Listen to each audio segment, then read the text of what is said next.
This is the justiceforveterans.uk One More Mission podcast.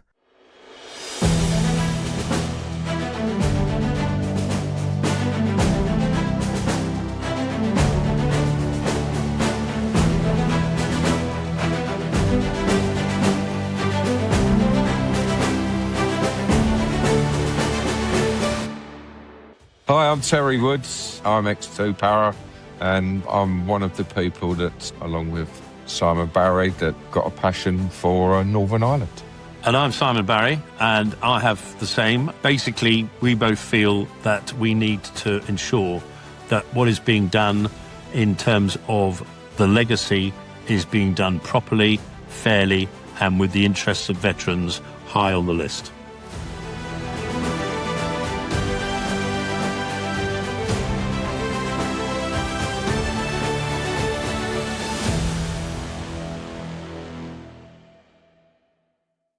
Simon, I mean, how did you get here, really? I mean, how did we get to the point where you've got a passion for the legacy and the right and wrong of it? Well, I think it's interesting. It was something that you always kept a sort of eye on in the press and so on. And I remember being quite impressed with Johnny Mercer's work to get the 2023 Act through, because I think a lot of us felt that after 1998, things hadn't obviously been tied down particularly well.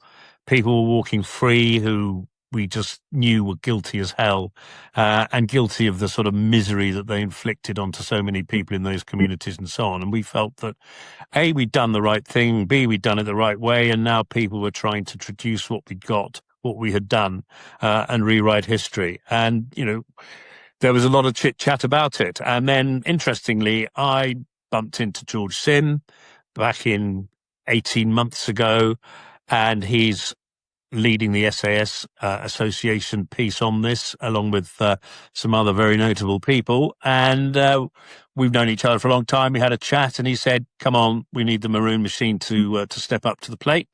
And I said, "Right, fair enough." I was, as a regimental colonel many moons ago, the chairman of the PRA, and we're aware that regimental associations had been somewhat intimidated during that time by the MOD to say you can't get involved in any of this Northern Ireland legacy stuff. So we met up. I met up with Paul Raisin, Liam Cradden, and so on, and also Dare Farrar-Hockley at the Arboretum at the sort of annual PRA event, which is coming up soon. And we agreed that I, as a civvy and not as an MOD-funded post or anything like that, could effectively form I like to call it the provisional wing of the PRA, as opposed to the provisional wing of the IRA. There's something ironic about that appeals to me. And so that's why I'm sort of fronting this up with a whole load of good men and true who are actually as passionate and keen to get this sorted as I am. And it's also, I believe, our duty to our comrades and our men to do so. Obviously, we've now, there's more organisation with veterans groups, RUC, Prison Service Northern Ireland. Everyone seems to be singing off the same hymn sheet and wanting the same outcome.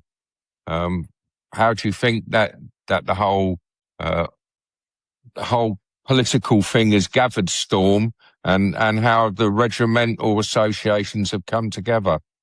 Well, to answer the sort of second bit first, Terry, I think it's great that people have started to realise through the publicity that we've all been generating, particularly the SS Association, but we've been doing it as well. People are realising that they're actually in that frame too. And so it's taken some organisations a little bit longer than others, because for some people, I think they don't really want to rock the boat and they see this as rocking the boat. But equally, it is not rocking the boat. It is looking after your men, and it's part of your duty of care. And so that's where we have improved our profile, if you like, and footprint, or whatever you want to call it, quite significantly. And people are talking to each other. People are talking to each other from different associations, different branches, and so on. And it's right up on people's agenda, which is really important. On the sort of more political side, It's very early days. One gets the feeling that I think that Ben had actually lost a bit of support from his own side, particularly with people like Al Carnes, who very clearly had quite enough of trying to get through to Hillary. I left because I could no longer ignore the continued failure to address the treatment of our veterans in Northern Ireland. It's a difficult issue, and I cannot describe how difficult this fight has been. Whatever the view people have of the Troubles, our country owes a duty to those it sent into harm's way under lawful orders. That duty does not end when that uniform comes off.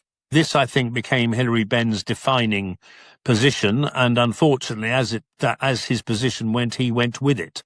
That currently sits in the early days of a new government with a new Secretary of State. We don't know yet, but we are keen to engage early to get our line across to Chris Bryant and indeed to the new Minister of Secretary of State for Defence. Now, interestingly, underneath him, he's got the same old team of Louise Sanders-Jones and Calvin Bailey. So we have been repeatedly asking them for their position. They have repeatedly ignored us. And so I'm not expecting anything to happen next week. But I think once the dust has settled and Parliament comes back and people get used to their new roles and so on, and working together with other people, then we may start to get some clarity. However, I think by the same token, it's important to try and get our message across and influence people.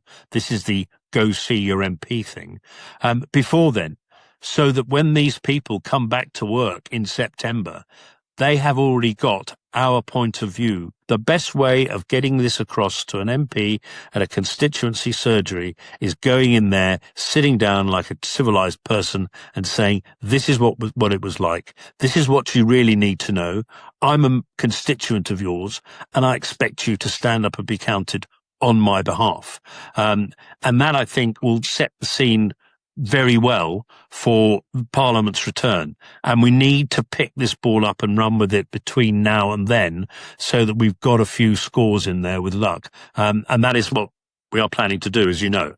I'm doing an address, as you know, to the PRA AGM at the National Memorial Arboretum, and it's a call to arms of our Airborne brothers. And they've got an aid memoir that you've carefully produced that will be handed out to everyone at that meeting, and hopefully they'll take it to their branches and spread the word.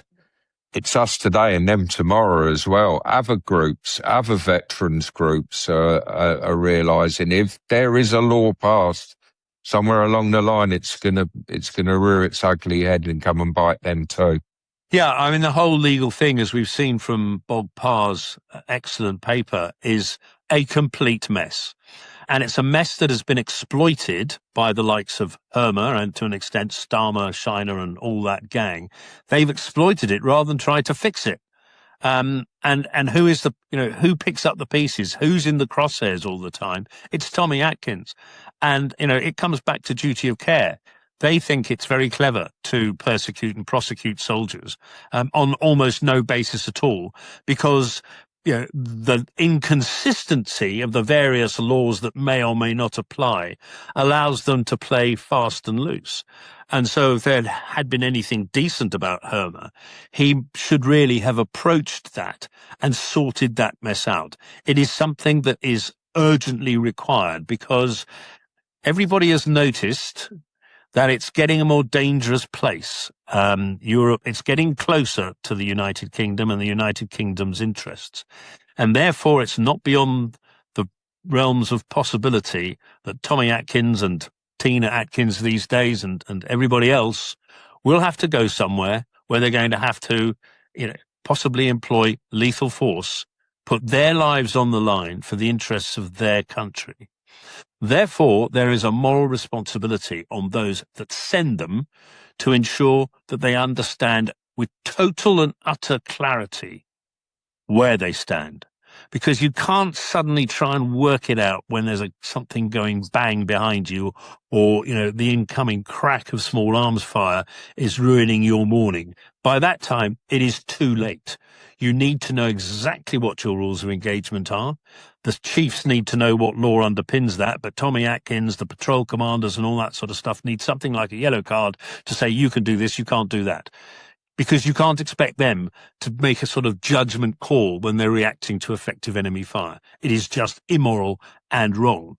It may sit nicely in the various chambers of wherever, the Inns of Court and so on, but it's wrong. And so that should be a priority to be addressed. Bob Parr's paper has laid it out perfectly clearly for anyone to understand, even a lawyer. And so therefore, that's what one would expect the government now and its new law officer to address, because it is a mess, and it's a mess that needs clearing up as a duty of care and a moral responsibility to the soldiers, sailors, airmen of this country. All the photo opportunities, dressing up in all their kit and putting a hard hat on or a helmet on and a smock on and all that sort of stuff means absolutely nothing. It's actions that count. Let's hope and pray that the new Advocate General is not so obsessed by ECHR. Indeed. And, that's just but one rule. As we remember back from our basic training, the law of armed conflict based upon the Geneva Conventions was sensible, fit for purpose, and it's what everybody else pretty much uses. And so why not stick with that? It works. It isn't broken, so why did you do what you did? Because you've broken the whole thing now. Go back to the law of armed conflict, which was designed exactly for that, not for some sort of esoteric human rights argument in Brussels, and it stood the test of time. So only a lawyer could think that it was a good idea not to follow it. So, yeah, I would agree. I think, it's a pretty easy solution, actually. What would you think would be a good outcome to this whole situation? Well, I think the first thing is, as the process goes, and people love process, is where we go from here. And I think the first thing we want to see is better engagement and more honesty from those involved. And that's both the Northern Ireland Office and the Ministry of Defence. We want people to listen to us and hear us rather than just go through the motions, which has been the case for the last 2 years. We want them to be honest with us. We want them to answer a number of questions, which is, why are you really doing this and why did it go in the manifesto? Because the Supreme Court has already said there was no need for it. So why? Who really gains? What's the ulterior motive? Because at the moment, the way it's currently sitting, with apparently 62 potential amendments, is that it's a zero-sum game. So either the Republic of Ireland and Sinn Féin IRA are happy with the outcome, or veterans are happy with the outcome. It ain't going to happen to both. It's either or. So somebody needs to make a judgment call. Who do you want to hack off? Do you want to hack off guys whose families and so on voted for you, or are you perfectly happy for some ideological reason to go along with the Republic of Ireland? And I think the question of the involvement of the Republic of Ireland is very, very important because, as you know better than most, Terry, a lot of stuff came across that border, even as late as the Omagh bomb, with the total complicity of the Republic of Ireland providing an active sanctuary to the IRA. And interestingly, Andy Burnham, day 2 in office, it might be worth remembering that he spent a lot of his growing up life in Warrington. Well, the bombs that killed those kids in Warrington were put together in the Republic of Ireland, or the Semtex certainly came through and from the Republic of Ireland. So maybe he may have a slightly different view on this than Keir Starmer and Hilary Benn did. But ultimately, it is, where do you want to end up? Are you going to answer the real question that is the elephant in the room of why is this being done? Because you don't have to do it. You may have put it in your manifesto, but there's nothing wrong with saying we put it in the manifesto because we had been advised that the 2023 Act was illegal, and now the Supreme Court has ruled that it is not illegal, then maybe we don't necessarily need to go through this. That's what I would like to see. I think that's what we'd all like to see. If you need to amend the 2023 Act, then by all means do so, as long as you do it through the right process and don't get any dodgy deals in through the back door. And I think that would save a lot of time, parliamentary time, and I think it would get rid of a lot of very bad feeling. It would upset the Republic of Ireland, but they don't vote. It would upset Sinn Féin IRA, but they don't vote for anyone apart from their own. So that doesn't really matter that much. And let's remember, it's Sinn Féin IRA who did most of the slaughtering of innocent people. And so they shouldn't really have a vote. So that would be my preferred outcome.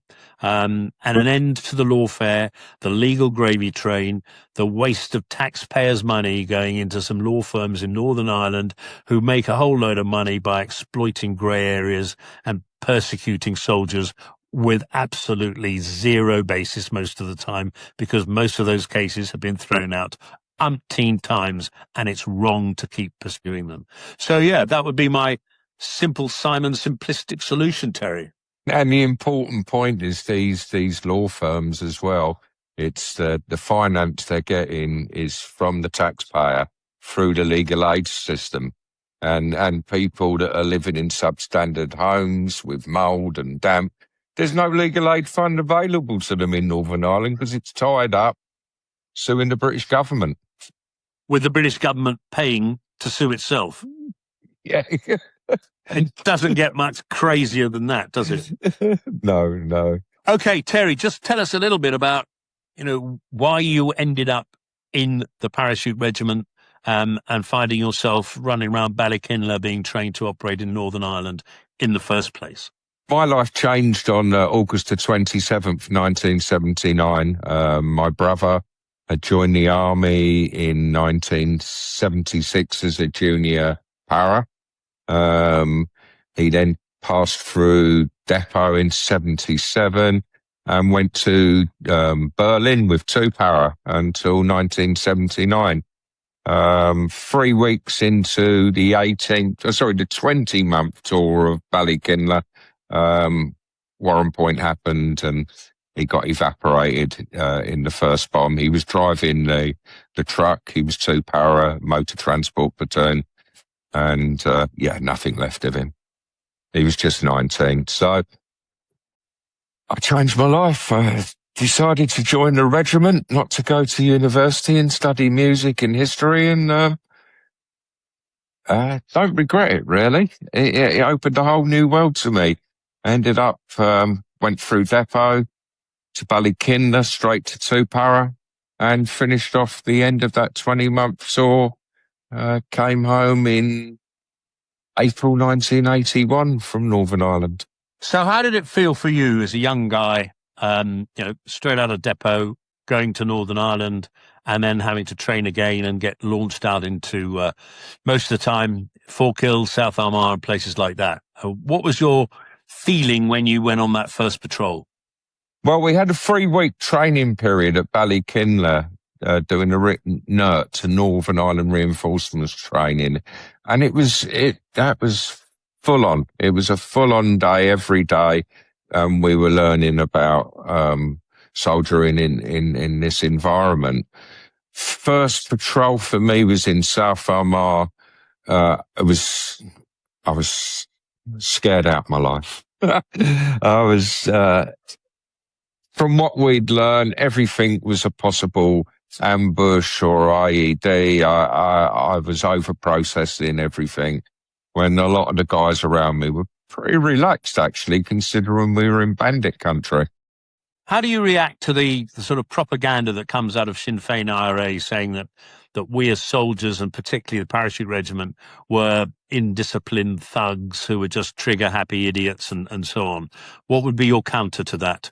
I think from what I saw serving with guys of all ages through the rank structure of the Parachute Regiment, the guys served with great courage, discipline and professionalism in such difficult circumstances. I think that they done a remarkable job out there, and I only saw professional behaviour of everyone towards the public. I don't think it's fair to label us all as lunatics or shock troops or all those. We were just normal guys from towns across the United Kingdom.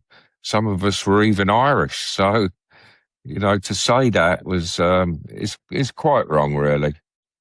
And do you think that most people, just most normal people, understand that? Particularly now it's getting to sort of 30 years since the last proper shots were fired. And do you think that many MPs really understand it? And do you think many MPs even care as they make their way through the lobby to support what Hilary Benn was trying to push through? I feel the problem's been that for before 30 years, for the last 50 years, the civil rights and Sinn Féin have been pushing their narrative out there, and that we've remained the silent ones until it's come to affect us through these bills, this legislation that's trying to come through. The MPs, most of them weren't even alive during the Troubles, so the only narrative they've heard is the Sinn Féin narrative, which is, the British Army were terrible men, the Parachute Regiment were awful men that beat people and killed people willy-nilly. Well, in fact, the only people that went out there to murder were the IRA terrorists and the Protestant terrorists, but mainly the IRA terrorists. They went out with the specific goal to kill, maim, and terrorise their own communities, let alone the security forces. They targeted policemen and murdered them in front of their families. The last soldier to get killed was at a checkpoint when he got shot, speaking to a civilian, stopped him in the car. The last para that got killed was at home seeing his fiancée in Belfast, and they ran in and shot him in the kitchen. He wasn't even armed. So these were cowards. These were people that terrorised everybody in the community. And now they're trying to call themselves freedom fighters. They weren't fighting for Irish freedom or a united Ireland. They were fighting to protect their sordid business of drugs and everything else they were involved in. Yeah. Now, interestingly, you mentioned that lad from Three Para. The whole justification, or one of the major justifications that Hilary Benn put forward, was that his bill will allow closure of things like that, and that people will all know what happened. I mean, do you think Ben is being disingenuous or naive to think that the IRA are suddenly going to, because who else would have shot him, that the IRA are suddenly going to come and say, yeah, okay, Hilary, we'll tell you exactly what happened to that lad when we shot him, all those years ago? How realistic do you think that is? Absolutely not. I mean, from my own experience, there's the historical inquiry team was formed to do that, to tell us exactly what happened to my brother at Warrenpoint.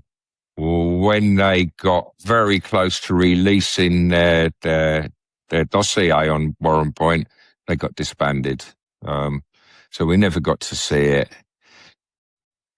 The truth will never come from the IRA. They never kept records. They're not the sort of organisation that will put their hands up and come clean. They're trying to rewrite history and say that they were just fighting for a united Ireland, when that's not the case. No one will find out. I don't hope to ever find out the truth or see those that were responsible for Warrenpoint, which was a massive, massive thing for the regiment. 18 people were murdered that day.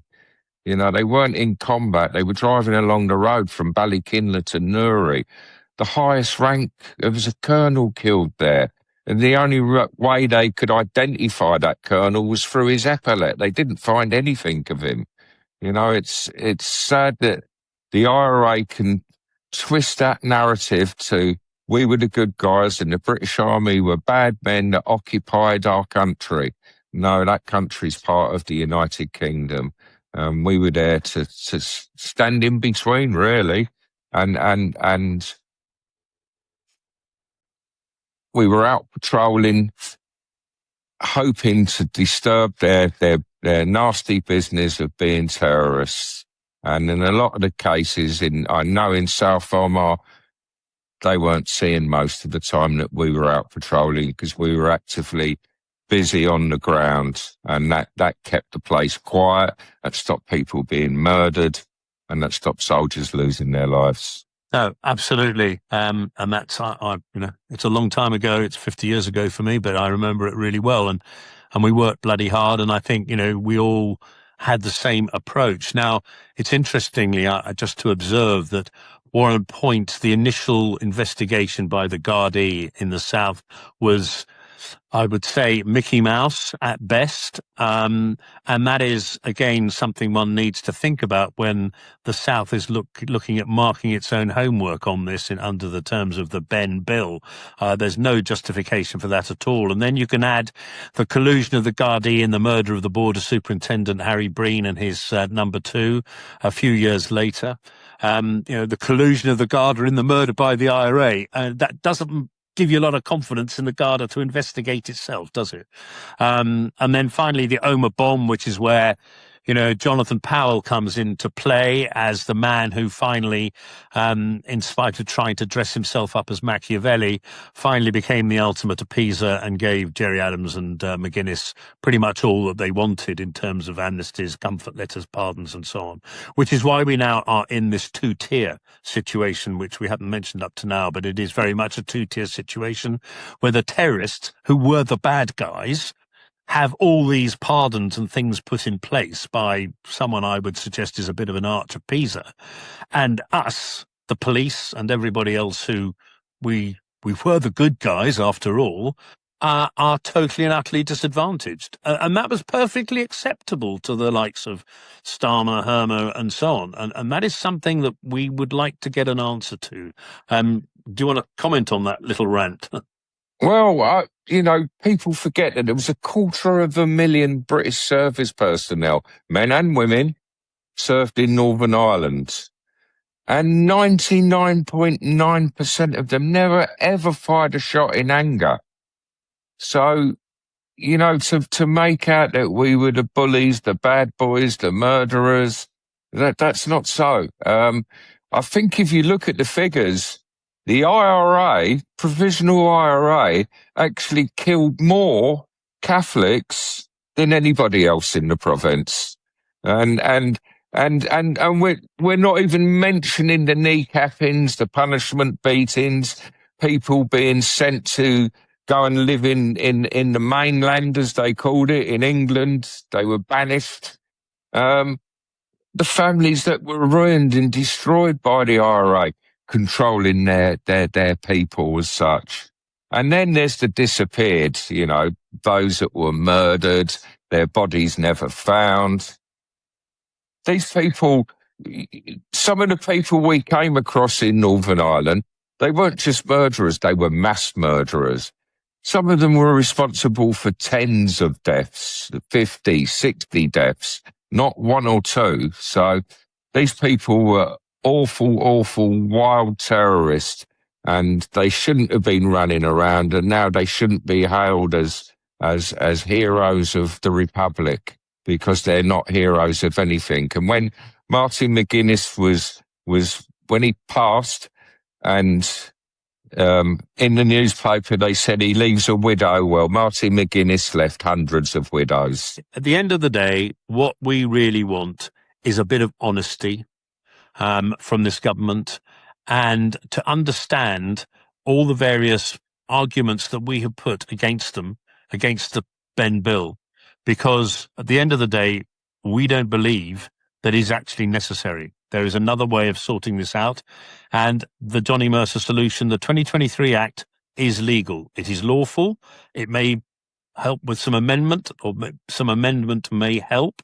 I don't know, but I think that should be looked at. But at the end of the day, I think the government has to give us a little bit more clarity than we have had up until now. And in particular, with regard to, who is this going to benefit? Because we don't know. And so I think that's where we would like all our comrades in arms to engage now with the political system, i.e. their MPs at their level, and just get the story out there. It's getting out. It needs to get out to the new team now, because they need to get a grip of this. I think what you're going to say to the AGM this weekend is really important, Terry, and I think it's something we can share with all the other associations as well, to say, look, this is what we're doing. Come and join us. Do your own thing. Join in with our guys. Do your own thing. It doesn't really matter. We're all in this together, so let's stand together, shoulder to shoulder, and let's drive it through. We need to succeed. We can't afford to be beaten, because if we are, Lord knows what's going to happen to Tommy Atkins and Tina Atkins when they next deploy to somewhere where the live stuff's flying around again. Exactly, and the big issue is what they're proposing to form a commission with members of maybe the Gardaí or the Irish on that commission after the Smithwick inquiry. And the Smithwick inquiry for me was a real turning point. The Irish government started the Smithwick inquiry. It was done in the Republic, and it found unequivocally that the Garda Síochána, the Irish police, colluded with the IRA, gave intelligence to the IRA, gave reconnaissance to the IRA, and spoke about troop movements. And it was Harry Breen and Buchanan were the two that were shot to pieces after meeting with, they were the border specialists from the Royal Ulster Constabulary. They'd been down to Dundalk and met with the Gardaí, and one of the people they met with, Detective Sergeant Corrigan, I can say his name now because he's passed. He gave the information where they would be crossing, what time they would be crossing, to his IRA friends, and they were murdered, those two men, in cold blood in their car. So how can we trust the Republic? The Republic's not going to open up its intelligence files and go, oh yeah, by the way, we colluded with these people. They're not going to tell the truth. The IRA's not going to tell the truth. The only ones that are being held to account is the British Army, because we kept records and they were the truth. Yeah. And when we met with the Northern Ireland office and Alpans, etc., the Northern Ireland office made a big statement of saying, well, the families of those that died in the province, they were against the Johnny Mercer 2023 bill. And I nailed them down and said, well, what families are we talking about? And it turned out that the only families that they had discussed anything with were the families of terrorists. And I think the other thing that we may want to just sort of end on, I suppose, is that when Ben would stand up and say that, it's illegal and was rejected by all parties and communities in Northern Ireland, he's not for a Secretary of State in Northern Ireland to stand at the dispatch box and listen to an MP from Ulster telling him that his bill is a complete dog's breakfast. And if he doesn't recognise the Ulster accent, then he maybe have a problem in terms of credibility as Secretary of State for Northern Ireland, which is why he isn't there anymore. So let's see what the future brings, but we are certainly not going to sit on our hands. No, we need to engage respectfully with government, the public. People need to be aware of the truth, really, and that everyone that's a veteran that served out there, we've got a duty for those that aren't alive now, for the 722 servicemen that were murdered, not killed. They didn't fall off a ladder. They were murdered by IRA terrorists mainly. We've got a duty to stand up and challenge what's right and wrong, and tell these members of Parliament face to face, as you've said, in their constituency surgery, this is what Northern Ireland was like. This is the truth for Northern Ireland. These are the conditions we worked under. No one remembers or talks about living in porter cabins, a whole platoon living in porter cabins, covered in bed bugs, head lice, all those horrible things, crutch and foot rot because the place was so damp and stinking with damp clothing and damp equipment. And that's how we soldiered for months. Yeah, but don't forget, when you came in at sort of 2:00 in the morning, piss wet through, and you had an egg banjo and a cup of dodgy tea, it was like nectar from heaven. But I think the other thing, and maybe to end on this, is that, you know, at the end of the day, the reason there is peace in Northern Ireland isn't because of any fancy political nonsense. It is because we beat them. It was a hard fight, but we beat them. People only come to the table when they've got no other option. And I think a lot of people forget that. We created the conditions for peace, not the IRA. We did. And we paid a price doing so. And that needs to be acknowledged now by our political masters. Well, it's been acknowledged by the IRA. What I'm reading is, by the IRA's own estimations, the amount of terrorists that had been turned and were working for the British. We knew every move they were making. The intelligence board smashed the IRA and it was on its knees. And the only way they could come out with any form of credibility was taking the political route, which they did through Sinn Féin with Adams and McGuinness. Where do you see the Legacy Act going now as it is in the Labour form? Obviously, we've just had a big shake-up of Her Majesty's government, particularly Lord Hermer and Hilary Benn. Well, I'm not going to be shedding any tears for the North London intelligentsia as they gather round their green tea this morning to feel sorry for themselves. I think good riddance to the lot of them, frankly. And maybe we will have a little bit more of a pragmatic approach. I certainly hope so. I think one of the big problems with Hilary Benn is that this had become his baby and he was going to push it through come what may. He was deceitful in the way that he did it, in that from the very start, he stated that the 2023 Act was unlawful or illegal. He also stated that every party in Northern Ireland was against it and was for what he was doing. Both those statements are false. Also, I think when you look at the political side of it, one has to ask the question of why it was in the Labour manifesto. I don't know, but it was, and therefore it is a manifesto commitment. But it's a manifesto commitment based on a flawed view that whoever provided this advice, and it may indeed have been the great Lord Hermer, that the 2023 Act was illegal, which obviously it isn't because it's a sovereign act of a sovereign parliament, and you don't need to be a constitutional wizard to work that out.